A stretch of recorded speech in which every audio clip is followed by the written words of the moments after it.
자, 오늘 세 번째 주제 이렇게 마무리가 됐고요. 네 번째 주제는 사실 많은 분들께서 오늘 딱딱한 주제가 아니라 사람에 대해서, 사회와 인문학에 대해서 얘기를 들을 수 있어서 좋습니다라는 말들 많이 하고 계신데요. 네 번째 주제도 마찬가지입니다. 사실 본질적인 건 바로 사람이 아닐까 싶습니다. 주목받아야 하는 그 인재, 사람. AI가 있어도 우리 사람이어야 되는 그 몫은 있는 것 같습니다. 책을 쓰셨습니다. AI 시대 사람의 조건, 휴터널리티의 저자이기도 하죠. 제목은 사람을 통한 더 나은 사회에 대한 희망이라는 주제로 이분 모셔보겠습니다. 우리 박정열 작가님 함께 하겠습니다. 박수 부탁드립니다.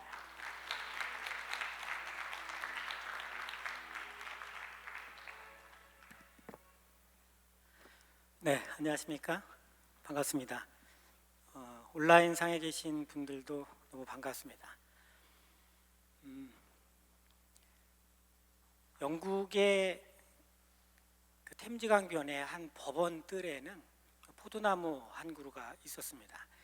그런데 놀랍게도 이 나무의 포도 맛이 포도를 전문적으로 재배하는 그 어떤 농장의 포도 맛보다 뛰어났던 것이죠. 식물학자들은 이 포도나무를 널리 보급하면 좋겠다는 생각을 가지고 그 원인을 확인했습니다. 어떤 것이 다른 나무와 달랐을까요? 조사 결과 유일하게 달랐던 하나는 이 나무의 뿌리가 템즈강 밑바닥까지 뻗어 있었다는 겁니다. 그렇기 때문에 웬만한 가뭄에도 충분한 수분을 얻을 수 있었고 그 수분으로 인해서 맛있는 포도를 거둘 수 있었다는 것이죠. 사실 우리 모두는 꽃길을 걷고 싶어 합니다. 개인도 그렇고 또 조직과 기관, 심지어 국가까지도 그러하죠. 그런데 그러려면 오늘의 성과와 내일의 성장, 두 마리 토끼를 다 놓쳐서는 안 될 것입니다. 그런데 사실 땅 아래에 있는 뿌리가 땅 위에 있는 뿌리보다 잘 안 보여서일까요?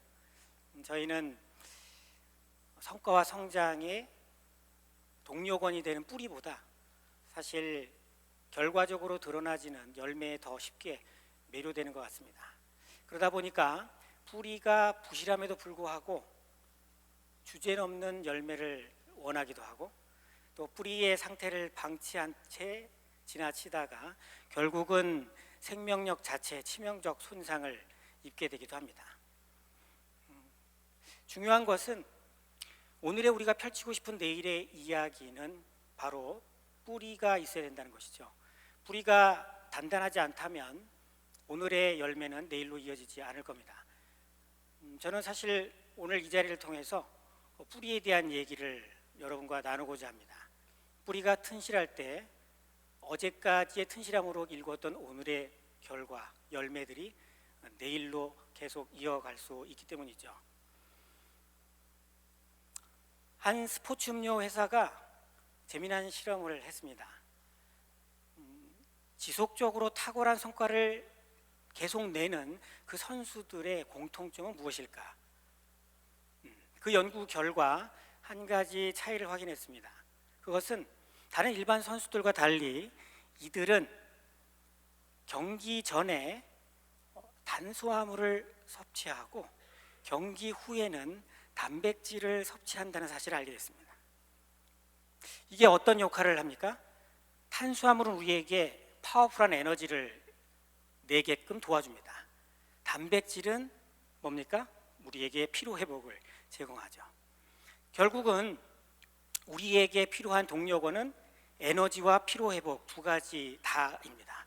어느 것 하나 소홀히 할 수 없는 것이죠. 이 실험을 한 스포츠 음료 회사는 경기 중에 마시는 음료, 기능성 음료에만 집중을 했다가 이 연구 결과를 활용해서 경기 전에 탄수화물을 보충해주고 경기 후에 단백질을 보충해주는 제품군을 따로 개발해내고 히트를 치게 됩니다. 자, 우리에게는 이같이 두 가지 동력원이 다 필요합니다. 힘있게 뛰어야 되겠지만 힘있게 뛰는 와중에 우리에겐 스트레스도 생기고 노폐물이 쌓이죠. 이런 것들을 정화해 줄 수 있는 피로 회복이 필요합니다. 이 두 가지가 균형을 맞추지 않으면 사실 장기적으로 오래 탁월한 열매를 맺기는 어려울 겁니다. 자, 그런데 탄수화물, 단백질, 물리적으로 저희가 도움을 얻는데 힘을 얻지만 사실 우리 안에는 에너지를 내고 피로를 회복할 기능이 이미 내재되어 있다. 한번 보실까요? 우리는 언제 에너지를 얻습니까? 우리는 내가 흥미를 가지고 있는 것, 내가 재미있어 하는 것, 그리고 남들이 잘한다라고 인정해 주는 일을 할 때 에너지를 낼 수 있습니다. 밤을 샐 수도 있는 것이죠. 누가 뭐라 하지 않아도 에너지를 발산하게 됩니다. 이러한 것들을 열심히 잘하게 되면 우리에게는 기술이 생깁니다. 남이 쉽게 따라올 수 없는 나의 흥미와 강점이 집약된 기술이 생기죠. 이 기술이 모이게 되면 기술 체계를 만들 겁니다. 그리고 그 기술 체계를 업데이트하고 관리하는 역량, 이 바로 기술 역량이 될 수 있겠죠. 우리의 기술 체계와 기술 역량은 우리에게 물질 문명의 풍요를 갖다 주었습니다. 그렇죠? 이것들은 우리 인체 내에서 우리 사람에게서 어떻게 표현할 수 있을까요? 바로 탤런트입니다. 탤런트가 이 역할을 해주게 되죠. 피로 회복은 어떻습니까? 우리가 바람직하다고 생각하는 것, 삶을 통해서 지향하는 바, 그리고 삶의 목적, 이런 것들은 우리의 피로를 회복시켜 줍니다. 어떠한 어려움이 있더라도 이것들이 굳건히 자기 소리로 확립되어 있다면 우리는 견뎌낼 수 있는 것이죠. 또 주변과의 상호작용 속에서 일어나는 여러 가지 스트레스와 어려움들을 돌파해낼 수 있는 그러한 피로 회복을 할 수 있습니다. 나에게 의미 있는 것이죠. 남이 얘기하는 가치와 지향점이 아니라 나에게 의미 있는 것입니다. 따라서 내가 삶을 통해서 이루고자 하는 가치와 목적, 지향점, 이런 것들은 나의 의미 체계를 이루게 됩니다. 이 의미 체계가 명확하지 않는다면 사실은 기술 역량이 아무리 뛰어나다 하더라도 우리는 지속적으로 좋은 열매를 맺어나가기 어렵습니다. 이 의미 체계를 세련화시키는 것이 해석 역량입니다.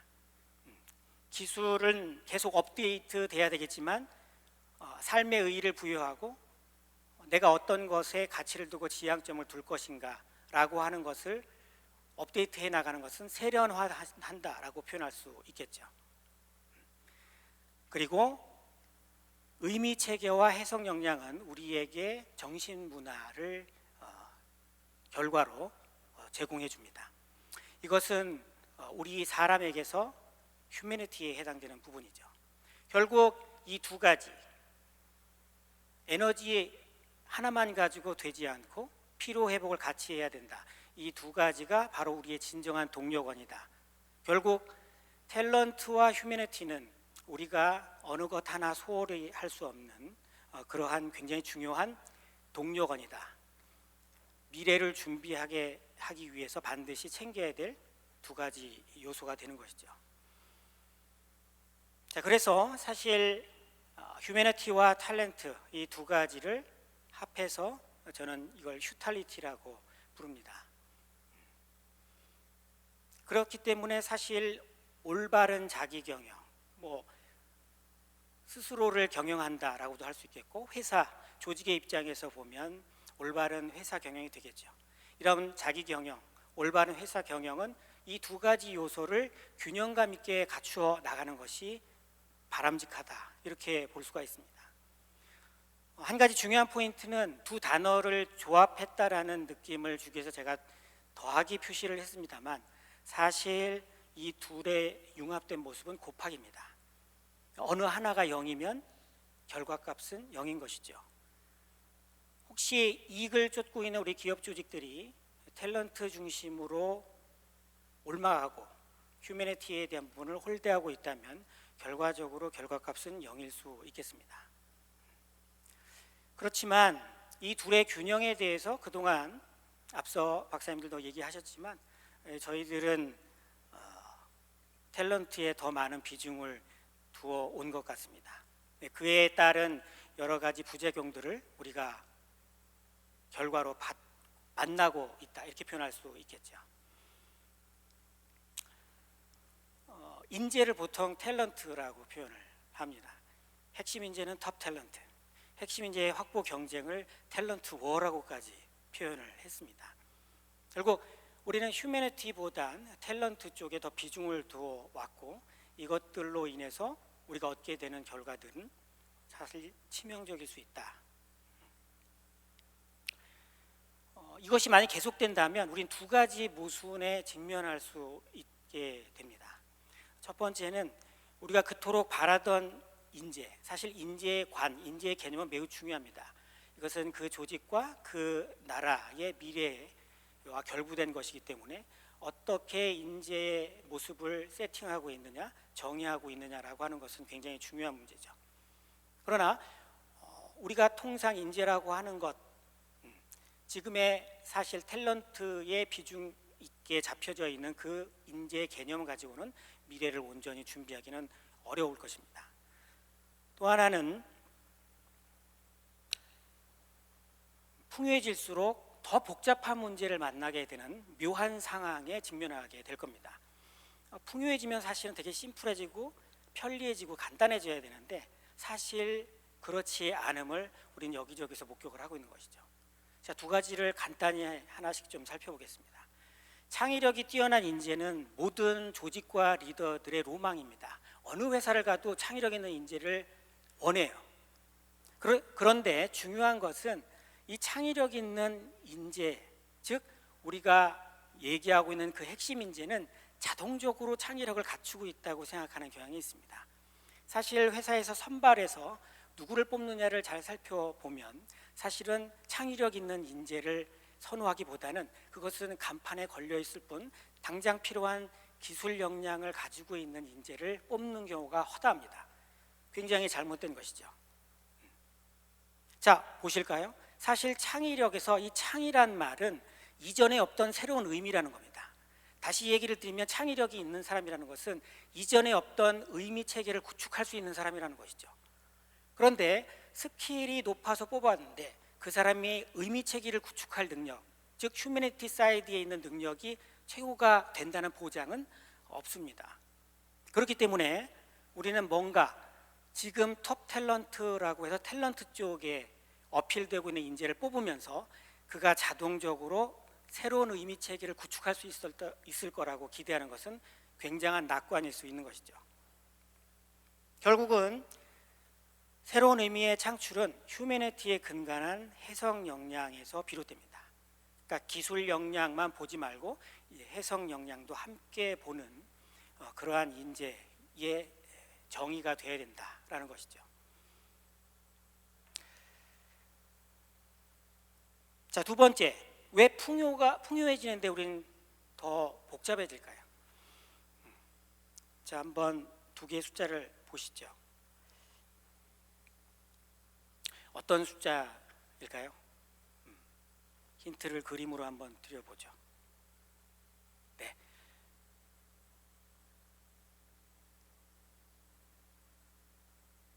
앞에 숫자는 세계 비만 인구이고요. 그 다음에 오른편 숫자는 세계 기하 인구입니다. 사실 요즘같이 풍요해진 세상이 없었다, 이렇게 표현해도 될 텐데요. 그런데 왜 여전히 저 많은 인구는 기아의 허덕일까라는 것 생각해 볼 수 있겠습니다. 또 반대로 더 복잡해졌습니다. 비만 인구가 엄청 늘어나면서 사회적 비용이 엄청나게 들어가는 것이죠. 건강이 나빠져서 들어가는 의료 비용, 그리고 살을 빼기 위해서 운동을 한다거나 등등의 사회적 비용, 전 세계적으로 이 사회적 비용이 3조 달러라고 하니까 어마어마한 거죠. 결국 이렇게 봤을 때 우리가 생각해 볼 수 있는 것은 풍요를 통해서, 즉 빵 문제를 통해서, 빵을 통해서 빵 문제를 해결하지 못하는 것 아니냐라는 생각을 해볼 수 있습니다. 유엔이 2030년에 제로 헝거 프로젝트를 한 3, 4년 전에 시작을 했는데요. 결국은 쉽지 않을 거다, 달성하기 쉽지 않을 거다라는 견해가 지배적입니다. 빵을 가지고 경제적인 문제를 가지고 해결하기 어렵다는 것이죠. 결국은 생각을 달리해서 우리는 탤런트를 활용해서 부를 축적하고 경제를 발전시켜서 기아에 허덕이는 사람들에게 혜택을 주겠다라고 하는 생각에서 어쩌면 벗어나야 할지도 모릅니다. 새로운 패러다임이 필요한 것이죠. 해석 역량입니다. 우리가 가진 의미 체계가 우리가 만들어내는 기술 체계에 의한 물질 문명보다 앞서거나 수준이 높지 않으면 우리의 탤런트를 동원해서 만들어내는 물건이 하나 생길 때마다 복잡성은 더 증대하게 돼 있습니다. 그리고 의미 체계를 다루는 수준이 낮기 때문에 전 세계적 합의가 되지 못하고 그것은 결국 문제의 증폭으로만 연결될 수 있는 것이죠. 자, 그래서 결국은 우리가 지금 신경 써야 되는 우리의 뿌리에 해당되는 것, 그것을 곰곰이 성찰해야 될 때가 아닌가 싶습니다. 이 두 가지를 합쳐서 인간소외다라고 표현할 수도 있을 것 같아요. 산업혁명 때 인간소외 얘기가 많이 나왔는데 이제 4차 산업혁명 시대가 됐습니다. 인간소외는 뭡니까? 인간이 스스로 만들어낸 것에 의해서 스스로 손상되는 것을 말합니다. 무시당하고 자기 아이덴티티가 손상되고, 그렇죠? 생명력이 손상되는 이런 것을 얘기하죠. 최신판 데자뷰와 같은 이제 AI 시대가 시작됐다라고 하는데 결국은 또 다른 인간 소외 현상을 우리가 목격하는 것이 아닌가. 그러지 않으려면 우리가 탤런트를 통해서 계속 만들어내는 것, 만들어내는 물질 문명을 장악하고 지배하고 판단하고 갈무리해낼 의미 체계가 필요하다는 겁니다. 우리가 우리의 의미 체계가 그런 수준이 되지 않으면 AI로부터 소외당할 확률은 더 높아지는 것이죠. 이런 것을 의식해서일까요? 사실 얼마 전에 인문학 열풍이 불어섰습니다. 개인적으로는 되게 반가웠습니다만 회상되시는 분들도 있을 거예요. 월요일부터 금요일까지 열심히 일하시고 토요일 날 다시 모여서 그 어려운 문사철을 꺼내놓고 독서 토론을 하셨던 모습들 기억하실 겁니다. 근데 그게 그리 오래가지 못하고 단명했던 것은 지금 말씀드리고 있는 이러한 의식에서 인문학의 열풍이 분 것이 아니라 조금 부산물과 같은 것에 오히려 관심이 더 있었던 거 아닌가. 나는 누구의 작품을 읽었어. 어깨 으쓱 한번 하고 누구의 작품을 알아, 읽어봤어. 그 내용은 뭐뭐야 하면서 인문 교양 수준을 높이는 정도의 수준으로 인문학을 접한 것 아니었느냐 하는 생각을 해볼 수 있습니다.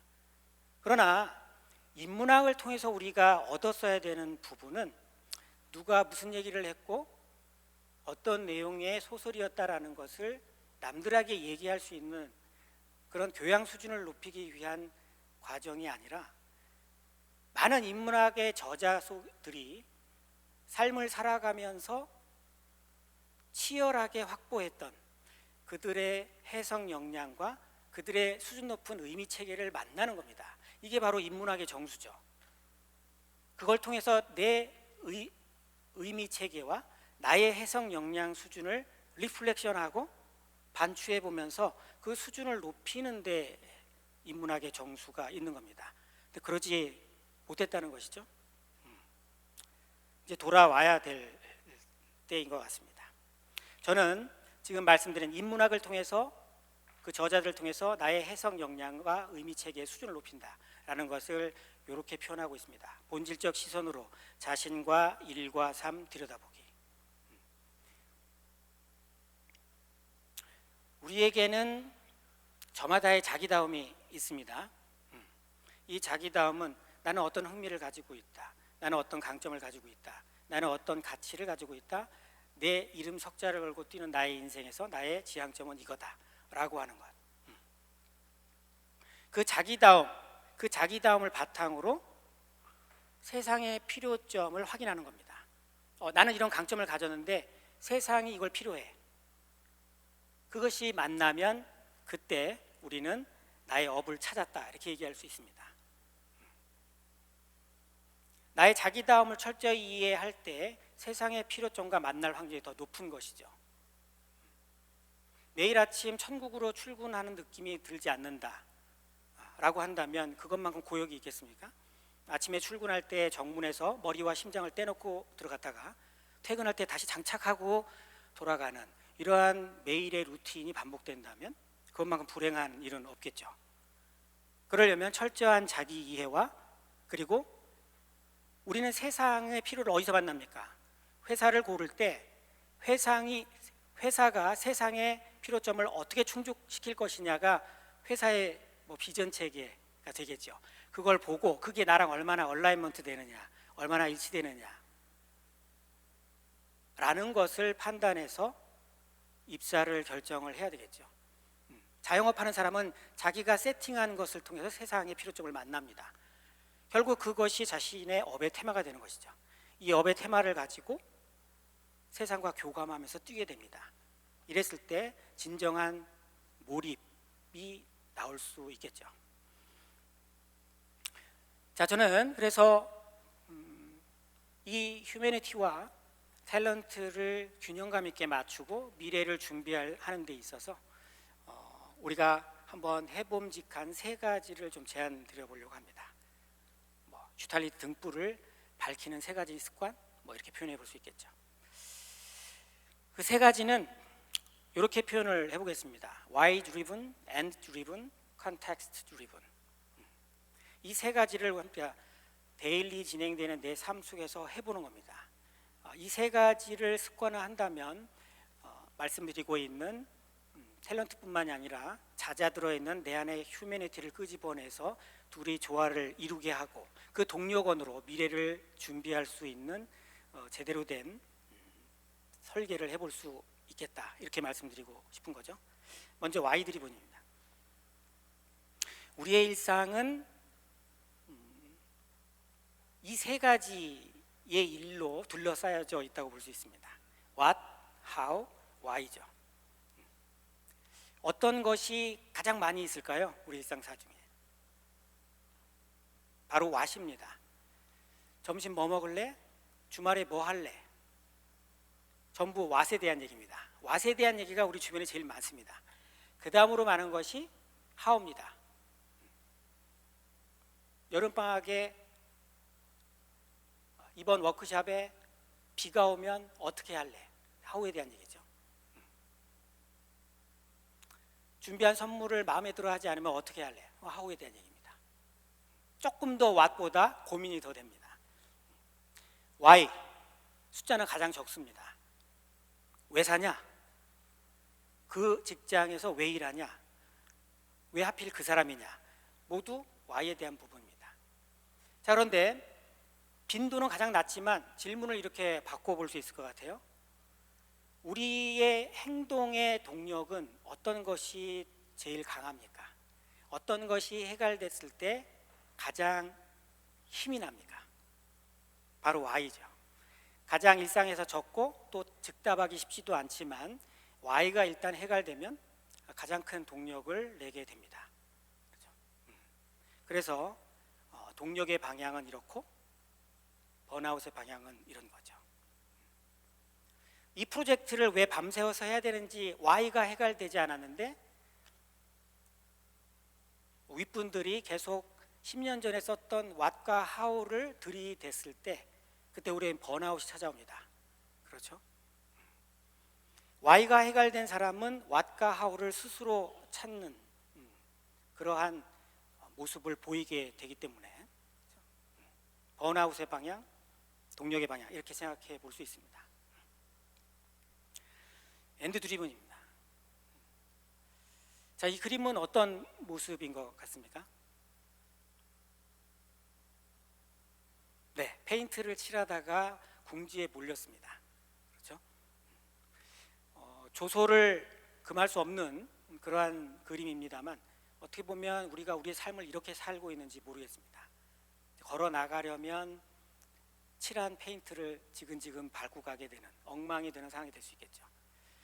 자, 그래서 일을 시작할 때, 삶을 시작할 때, 조직 생활을 시작할 때 우리는 전부 끝그림을, 끝자락의 나의 모습을 그려보고 시작해야 될 것 같아요. 이렇게 말씀드리면 비저닝 하라는 얘기인가? 그 흔히 하는 거 아닌가? 별로 도움 안 되던데 이런 생각을 떠올리시는 분도 있을 겁니다. 하지만 제가 말씀드리는 것은 비전이라는 표현보다는 추억입니다. 그리고 내가 나를 추억하는 것보다 주변에 의미 있는 사람들이 나를 추억하는 것, 이것을 얘기하는 것이죠. 비전은 내가 나의 모습을 내 방식대로 그려내는 것이라면, 추억된 모습은 내가 나의 모습을 타인의 관점에서 조망해 보는 것입니다. 그렇기 때문에 훨씬 더 실존적입니다. 실존적인 자신의 끝자락의 모습을 항상 이미지네이션 하면서 살아가는 그러한 개인과 그렇지 않는 개인은 사뭇 다를 수밖에 없겠습니다. 그렇죠? 이런 질문을 던져볼 수 있는 거죠. 가족과 친구들은 나를 어떻게 추억하게 되길 바라는가? 직장 동료들이 나를 어떻게 추억되길 바라는가? 개면적지만 제가 세팅하고 있는 것을 한번 보여드리죠. 저는 제 가족에게 존경받는 첫 번째 사람으로 기억되고 싶습니다. 굉장히 스트레스된 고리죠. 제 일거수일투족과 모든 생활을 다 보고 있는 제 가족, 제 아이들이 누군가 존경하는 사람이 누구냐라고 물었을 때 저 자신을 될 수 있다면 저는 성공한 삶이 아니었겠는가, 이렇게 세팅하고 있습니다. 함께 일했던 동료들에게 앞모습보다 뒷모습이 더 아름다운 사람으로 기억되고 싶습니다. 우리는 앞모습들은 잘 치장합니다. 그렇지만 상대적으로 나가는 뒷모습은 그렇지 않은 경우가 많은 것 같아요. 오히려 저 사람은 처음 만날 때보다 헤어질 때의 모습이 더 아름다웠어, 그렇게 기억될 수 있고 그렇게 추억될 수 있다면 그 사람의 삶은 성공적이지 않을까 싶습니다. 제 이름이 박정렬입니다. 의미가 패션 앤 얼라이먼트, 두 가지를 다 가지고 있죠. 이름대로 살고 간 사람, 이 자리에 묻히다 라고 묘비에 새겨질 수 있다면 성공한 삶이 아닐까 생각이 됩니다. 묘비의 문구는 적어도 남겨진 사람들의 몫이기 때문이죠. 나 이런 묘비에 이렇게 남겨줘 라고 유언으로 남길 수 있겠지만 살아온 모습이 그게 아니라면, 달랐다면 죽어서도 조소를 당하는 그런 상이 될 수 있겠죠. 묘비의 문구는 주변 사람들이 공감이 될 때 적힐 수 있을 겁니다. 자, 이런 끝자락의 실존적 모습을 내가 늘 자각하면서 리플렉션을 하는 연습이 된다면 우리는 휴머니티와 탤런트의 균형을 놓치지 않을 수 있을 겁니다. 끝으로 컨텍스트 드립니다. 두 개의 피자가 보이실 겁니다. 자, 어떤 것을 선택하시겠습니까? 똑같은 것 같은데 뭘 선택하라는 거지? 어떤 것이든 상관없어요 라고 얘기하실 겁니다. 그렇지만 제가 클릭을 2번 하면 여러분들은 둘 중에 반드시 하나만 선택하실 거예요.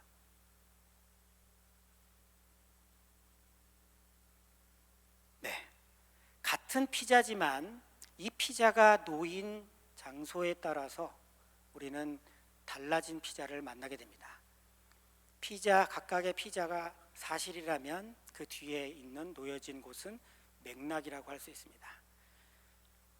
우리가 사실만 가지고 우리의 세상과 상호작용을 하다 보면 실수하거나 오판할 때가 굉장히 많습니다. 더군다나 우리들은 어마어마한 데이터와 정보들을 이제 접하고 있습니다.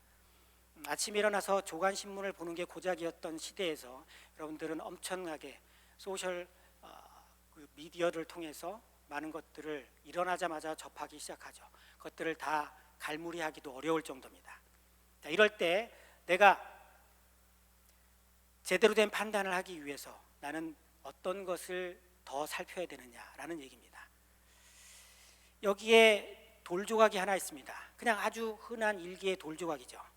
하지만 이 돌조각이 놓인 맥락을 함께 보지 않으면 우리는 진실을 알 수 없습니다. 그래서 결국 AI가 우리에게 얘기해 주지 않는 것은 이 진실입니다. 우리가 모든 것을 AI에게 맡겼을 때 사실은 이 진실을 확인하기는 어렵죠. 이 돌이 그냥 하나의 돌이 아니라 이 돌은 지금 중심을 잡고 있는 돌이죠. 이 맥락을 함께 보지 않으면 이 돌에 관한 진실을 우리는 놓치고 말게 됩니다. 자간의 숨은 뜻을 읽어라라는 우리의 표현이 있습니다. 텍스트의 시대가 가고 컨텍스트의 시대가 왔다라는 것이죠. 어떻게 보면 AI가 아직 우리를 쫓아가지 못하고 있는 부분이다라고도 표현할 수 있을 것 같습니다. 이러한 부분을 통해서 우리가 일상적인 말씀드린 세 가지를 가지고 나의 소트 리더십을 발휘하게 된다면 우리는 탤런트와 휴머니티의 균형을 놓치지 않는 미래 동력원을 준비할 수 있을 거라고 생각됩니다. 자, 한 가지 얘기를 드리고 마치려고 합니다. 1차 세계대전 때 헝가리군 수색부대가 알프스 산에서 조난을 당하게 됩니다. 놀랍게도 4일 만에 전원이 다 무사 귀환을 하게 되죠. 어떻게 그럴 수 있었냐 물었더니 처음엔 절망적이었지만 한 대원이 지도를 찾아내는 바람에 무사히 귀환할 수 있었다라고 얘기했습니다. 장교들은 그 참고했다던 지도를 한번 보자라고 했습니다. 그러고 나서는 소스라치게 놀라고 말죠. 뭡니까? 그들이 참조했다는 지도는 알프스 산맥 지도가 아니라 피레네 산맥 지도였습니다. 이 실예를 통해서 이런저런 많은 얘기들을 우리가 해볼 수 있을 것 같습니다. 각기 분야에 따라서 이 일의 의미를 우리가 어떻게 봐야 되느냐라고 여러 가지를 얘기할 수 있겠습니다만, 이 자리에서 확인하고 싶은 한 가지는 앞으로 이러한 제대로 준비도 안 됐고 갑작스럽게 닥쳤고 들고 있는 툴들이 전혀 도움이 되지 않을 법한, 그러나 절대절명의 해결이 안 되면 나의 생명력이 담보되지 않는 이러한 상황들이 비일비재하게 일어날 거라는 사실 하나는 분명합니다. 자, 우리에게 닥쳐질 상황들을 좀 보시죠. 가로축을 난이도로 좀 보고 세로축을 현재냐 미래냐로 이렇게 보겠습니다. 그러면 우리에게는 한 5가지 영역이 나타납니다. 심플한 영역, 컴플레이키드한 영역, 컴플렉스한 영역, 케이오틱한 영역, 그리고 이도저도 아무것도 모르는 암중무색에 밝혀지지 않은 디스오더의 영역이 되겠죠. 단순한 영역, 이것은 과거의 경험치도 있고 패턴도 우리가 알고 있고 그렇습니다.